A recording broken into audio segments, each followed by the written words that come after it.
Islamic speech میں آپ لوگوں کا خیر مقدم ہے۔ دین کے اہم اور ضروری مسائل سننے کے لیے ہمارے چینل سے جڑے رہیں۔ کئی لوگوں کو دیکھا کہ بیمار ہوتے ہیں، کبھی ہسپتال کا چکر، کبھی ڈاکٹر کے پیچھے۔ تو نبی علیہ الصلوۃ والسلام نے ایک حدیث پاک میں فرمایا، اس حدیث کو مسند احمد نے روایت کیا اور طبرانی نے روایت کیا کہ جو شخص فجر کے بعد 3 مرتبہ یہ دعا پڑھ لے، اللہ 4 مرضوں سے اس کو نجات عطا فرما دیتے ہیں۔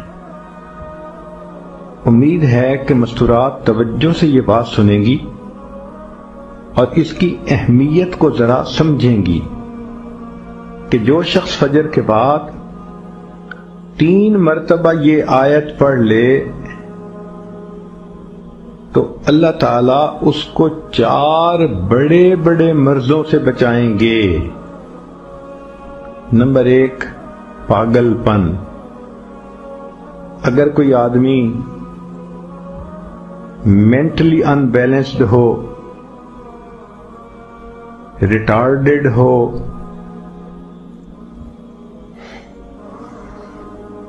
یا جس بندے کو چیزیں بھول جاتی ہوں یا چیزیں یاد نہ رہتی ہوں، ذہن سے متعلقہ جو بیماریاں ہیں وہ اسی پاگل پن کے زمرے میں آئیں گی۔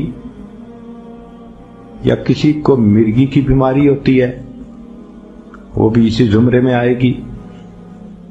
تو پہلی بیماری جو اللہ تعالیٰ دور کرتے ہیں وہ ہے پاگل پن،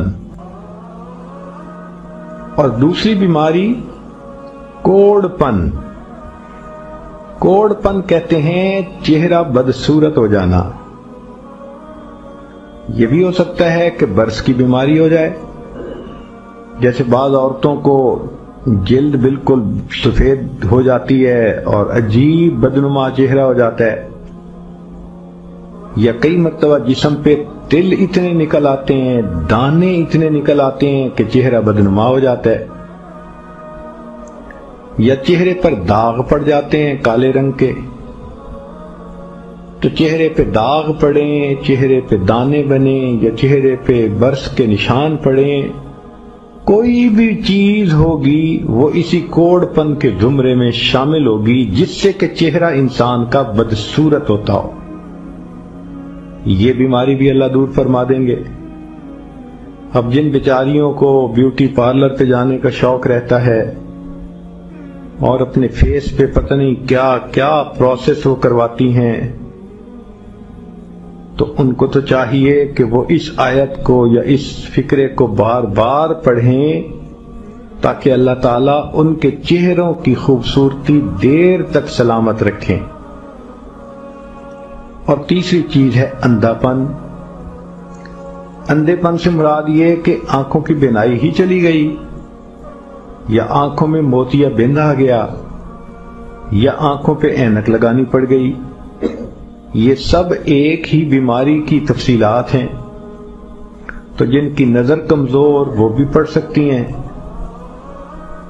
یا جن کو لینز لگانے پڑتے ہیں، کنٹیکٹ لینز سے ہی یا کوئی اور، اس مصیبت سے بھی جان چھوٹ گئی۔ اور جن کی بینائی چلی گئی، اللہ ان کے لیے بھی آسانیاں فرما دیتے ہیں۔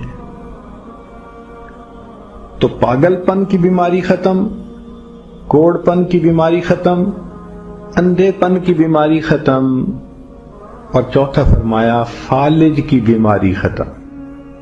فالج ایک تو ہوتا ہے کہ انسان کا ہاتھ یا پاؤں کام ہی نہ کریں، اور ایک یہ بھی ہوتا ہے کہ اتنی ویکنس کہ عورت کہتی ہے مجھ سے تو کھڑا ہی نہیں ہوا جاتا، میرے پاؤں سن ہو جاتے ہیں، میرے ہاتھ سن ہو جاتے ہیں۔ یہ ساری چیزیں کمزوری اور فالج کی ابتدائی سٹیجز ہیں۔ تو یہ سب چیزیں ٹھیک ہو جاتی ہیں۔ اب بتائیں کہ اتنی بڑی بڑی بیماریوں سے جس بندے کو بچنے کی خوشخبری مل رہی ہو، تو وہ تو پھر اس عمل کو کیے بغیر رہ ہی نہیں سکتا۔ اور یہ عمل دیکھو چھوٹا کتنا ہے۔ وہ جو فکرہ فرمایا حدیث میں وہ ہے سبحان اللہ العظیم و بحمدہ ولا حول ولا قوت الا باللہ. اتنا سا فقرہ پڑھنے پر اللہ چہرہ بھی پر نور بنا دیتے ہیں، میموری بھی تیز کر دیتے ہیں، اللہ تعالیٰ بینائی بھی تیز کر دیتے ہیں، اور اللہ تعالیٰ جسم میں طاقت بھی